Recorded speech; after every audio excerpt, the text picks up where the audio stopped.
This week's top Disney news stories include pieces on a major restructuring of Disney to focus on streaming, a new documentary called The Real Right Stuff, a new documentary series called Inside Pixar, and a little more knowledge on how Mulan performed with that $30 price tag. And I'll have what's new on Disney Plus, so stay tuned and I'll break it all down.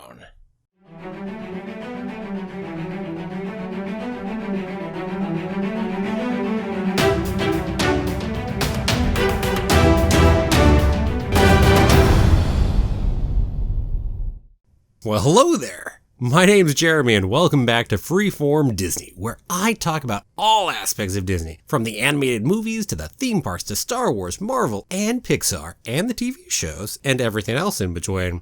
And that is why it's Freeform. And keep coming back every day for new daily content. If you're not subscribed yet, don't forget to hit that subscribe button. Now it's that time of the week once more, so on to this past week's biggest Disney news stories. First, we're going to dive into some huge Disney news. This doesn't get any other categorization because it is huge. It affects the whole company, really. Well, most of it anyway. So there was a major company restructuring. As Bob Chapek, CEO, said, "We're tilting the scale pretty dramatically toward streaming. Consumers are going to lead us. Right now, they are voting with their pocketbooks, and they are voting very heavily toward Disney Plus. We want to make sure we are going the way the consumers want us to." So that means there has been a big shift. Now, this is a structural shift. How much it will play out in terms of what we see, it's to be seen, right? But as the Walt Disney Company said in talking about this, they said that under the new structure, the company's 3 content groups will be responsible and accountable for producing and delivering content for theatrical, linear, and streaming, with the primary focus being the company's streaming services. So they are making that very clear what their focus is here. Now those 3 studios, by the way, that represent all the media, well, they're looking at 3 different sections. So you've got the sports section. That's ESPN's live sports programming, ABC stuff, all of that stuff right there, and anything for the cable channels as well. Then there's the general entertainment section. So that's kind of 20th Television, the ABC Signature as it's now called, and Touchstone Television as it's now called. The different Disney channels, FX, National Geographic, ABC News, all of that stuff. And then the 3rd studio, which is everything else. All the really huge things you think about. So animation studios, Pixar, Marvel, Lucasfilm, 20th Century Studios, and Searchlight Pictures, all of that is in the 3rd studio. Now, this also means that those studios are able to focus more on content without having to think about where the content is going, as that's being thought of by a different section. Now, that's an interesting change as to how things are going. Usually, the studio making the content also very much is aware of exactly where it's going. Here, there's a bit more of a division on that, and that could be interesting on how that plays out. Now, one other thing, the person who is in charge of all the distribution now, it's the one big old media and entertainment distribution group. Well, this is somebody who's been getting quick promotions. It's Kareem Daniel, who received his last promotion back in the major reorganization in May. Well, up he moves further. Now, he's been with the company for 14 years. The biggest portion of his time was as Senior Vice President for Strategy and Business Development for the consumer products and media. So there is some relation to what he's doing now. That also means that Rebecca Campbell, who was just recently promoted to replace Kevin Mayer as a direct-to-consumer and international, really is now just focusing mainly on international, although she's got the direct-to-consumer, but that portion actually she now reports to Kareem Daniel for. So interesting changes. Now, I've also got to say, man, Kevin Mayer, dang man. Kevin Mayer was the person who used to be in charge of direct-to-consumer and international. Was a giant rising star in Disney. Heck, many people thought he would probably become CEO when Bob Iger stepped down. Except it went to Bob Chapek, and that probably has a lot to do with why he left. But then he leaves, he goes over to TikTok, which, well, if you've been following the news, you know things did not go well for TikTok. And he's ended up resigning as CEO of that already. And meanwhile, Disney is now putting complete emphasis over on that direct-to-consumer and the streaming services. The area that Kevin Mayer was heading up before. It's like, oh man, I do not feel you made the right choice there. Got out of just the wrong time. He probably would have been set up to be the next CEO pretty well if he's sitting in that spot. Oh, yeah, anyway.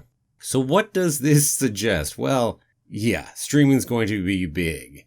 And as the studio and people have talked about, this isn't that this wasn't going to happen, it's just that it sped up a lot because of the pandemic. Disney knows how important it is and how much it is their lifeline right now, because theaters are not going to get back to normal anytime soon, let's be honest. And on that note, let's talk a little more about some recent indications. So over on Disney Plus News, we found out a little about Mulan, because 7 Park data tracks viewing on streaming platforms using a sample set of households. About the only way you can try to get outside information on this. And they found Mulan to be the 5th most streamed content in the month of September. Now, bear in mind, that was even with a $30 price tag on top of the streaming service. The only things to beat it out, by the way, were all shows. Cobra Kai, The Boys, Away, and Ratched. So bear that in mind. That should tell you that Mulan performed really well, even with that $30 price tag on it. Now, is it a giant surprise that after we see this, after everything's going on in the pandemic, that Disney pushes a huge emphasis on streaming? Probably not. It'll be interesting to hear that earnings report next month and see what Disney has to say about how well Mulan performed. But this gives us an early idea of what most likely happened there. Now, one other piece while we're talking about the streaming and talking about everything shifting that direction, there has been a big outcry from many movie theaters over in Europe over Soul going to Disney Plus. They're shocked and dismayed. Yeah. Not really a surprise there, of course. For the cinemas, the physical cinemas, this is not good. Now, at this point, one should also note that Disney most certainly has not said they're abandoning movie theaters or anything like that. They're certainly not saying, hey, we're just going only streaming. No. They've done a fair bit to try to reassure that, no, this was a one-time thing, on Mulan. Let's all be honest, we know that it wasn't really a one-time thing, but it was a one-time test anyway, let's put it that way.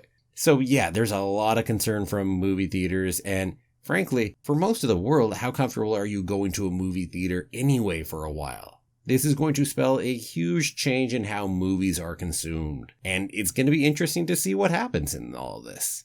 Time will tell. Okay, let's get on to some other Disney Plus news. So we've got a few things. First off, the new Black Beauty movie that we found out about way back, the one starring Kate Winslet as a horse, well, that is coming to Disney Plus on November 27th, so late next month it will be here. We'll see whether it's good or whether it's not, who knows. Also, we have a new documentary that we just found out about. That is The Real Right Stuff. So it'll be a 2-hour documentary from National Geographic looking at the Mercury 7, and it's going to premiere on Disney Plus to coincide with the season finale of The Right Stuff, which is the somewhat fictionalized drama based on the Mercury 7 that I've been doing videos on as we've been going through. And that finale and premiere date is November 20th. And finally, in Disney Plus news, there's been a new advisory that is going up on Disney Plus for movies or shows which have racist, sexist, or other negative depictions in them. Some of those movies so far include Dumbo, The Aristocats, Peter Pan, Swiss Family Robinson, Lady and the Tramp, and more. Now, this is an update to what disclaimer they had before, and now it reads, this program includes negative depictions and or mistreatment of people and or cultures. These stereotypes were wrong then and are wrong now, etc., as you can see. Now, that is a different wording and a valuable wording to say that it was wrong then and wrong now. Too often, the wordings on things like that instead go ahead and talk about, well, we realize it's an outdated depiction. No. Outdated would imply that it was okay before. It was not okay. So it's nice to at least see the wording better. Now, this notice is in the extra stuff within there, and also the first time you pop in and see whatever movie, it will play for a little over 10 seconds at the beginning, and you can't skip it. And they also direct you to this website, disney.com/storiesmatter. Now, the website provides a little more info about what's wrong with each of these movies, but only a few of them because it's really just examples. So when you watch the movie, you just see a generic disclaimer. You don't see anything specific about what's wrong with the movie. So some of the pros about this change is that the wording doesn't say the outdated depictions, which I'm happy about. Nails on a chalkboard to me otherwise. But I can't grant Disney a lot more at this moment. Largely, it looks like a big game of covering their asses. The webpage is incredibly minimal. Try to make Disney look good, it doesn't feel like a lot more than that. Heck, the disclaimer talks about wanting to spark conversation, and doesn't provide any good link to start some conversation, and they don't do any work to start the conversation, and they also don't have any easy link to what the problems are for each movie. But hey, I guess it's a positive step overall, even if it seems to be a little more PR than it is about actually intentionally trying to do something.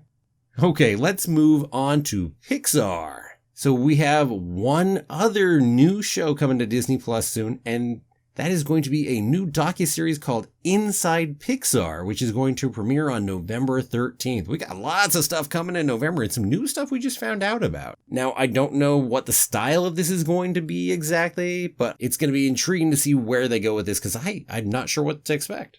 Oh, and one last little bit of Soul news here. A couple things. There was a new trailer recently, and early reviews of Soul have been exceedingly positive so far. Lots of talk about it being classic style Pixar, return to form, one of the best. So, hey, no hype right here, but I'm hoping. A little over 2 months and we will find out just how good Soul actually is. But, I'm hopeful.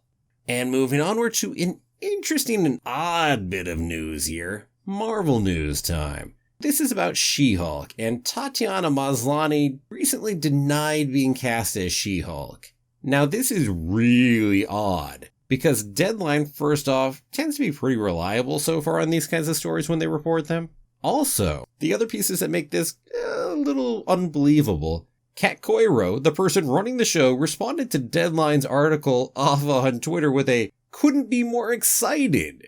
And Jessica Gao, the other person running the show, went ahead and retweeted Deadline's article with a green heart when it was done. Heck, even Mark Ruffalo went ahead and put a "welcome to the family, cuz." Now, Mark Ruffalo, maybe we could say he was wrong, who knows. But you're telling me the showrunners don't know who was cast in their own show? I don't believe that. So even if you want to say the Deadline article's wrong, Mark Ruffalo's wrong, I don't buy that the showrunners were wrong. Now, I'm assuming it's just some weird forced denial due to non-disclosure agreements and stuff like that. It's either that or there was some weird controversy behind the scenes and somehow she's out. I guess that's possible too.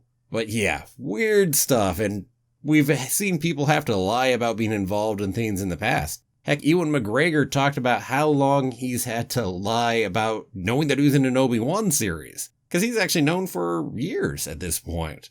But meanwhile, he's had to tell all the fans that, nope, I'd love to be in one. So it definitely seems like the same thing going on here. But what's the point in keeping a person denying it after the story is already broken and it's been confirmed by the executive producers? I don't get it. Oh, it's a weird world we live in sometimes. Let's put it that way. Okay, let's move on to Star Wars news. A little Mandalorian stuff. So Mandalorian Season 2 is going to air weekly with a finale on December 18th, as we now know all of that information. We know that it will officially have 8 episodes, so it's actually the same number as Season 1. At one point, I swear we heard that it was going to have more episodes, but apparently that is not the case. And also a fun one on Mandalorian. Over in Benicia, California, the One House Bakery made a very tasty Mandalorian, or Paindolorian as they call it. They unveiled it back on Sunday the 11th, and man, is that cool. Oh, yeah. I suppose you probably don't want to eat it now that it's been out for a little bit, but otherwise, yum. Very cool. And with that, it's now on to what's new on Disney+. Friday, October 16th saw a few more titles added to Disney+, including some more new stuff. First off, we had the movie Clouds, which was a Disney Plus original that just popped up. Now, it might have gone to theaters if the world hadn't been as strange as it has been, shall we say, this year. And I will have a video up on that tomorrow. The link will be up here once it's up. So feel free to go check that out, and I'll give you a little non-spoiler review of it. Then there's also Meet the Chimps, which just went ahead and premiered on Disney+. It's about a sanctuary down in Louisiana, and it's actually a series kind of thing from National Geographic, because there are 6 episodes of it, about half an hour to 40 minutes each. And someday I will hope to get around to that. I'm not sure when I will, but when I do, I might definitely put something out there for everybody on that one too. Then The Right Stuff had its 3rd episode, which you can see my video on that one. Magic of Disney's Animal Kingdom had its 4th episode, Meet the Mandrills, which, hey, you can see my video on that one too. And then over in National Geographic, we added a few more old things. We had season 3 of Drain the Oceans and Lost on Everest. And, as always, One Day at Disney had another new episode, and this one was looking at Alfredo Ayala, a research and development Imagineer. And hey, that is it, everyone. That was the news for this last week. So what do you think about the major restructuring of Disney and that new increased focus on streaming? Are you excited? Or are you worried about theaters? And what does it mean to you? And also, what about the new documentaries Inside Pixar and The Real Right Stuff? Let me know down below in the comments. And thanks for watching. If you liked the video, please help me out, give it a like and a share, and don't forget to subscribe. I'll be back tomorrow with another new video for Freeform Disney. Have a magical day, and may the Force be with you. Always.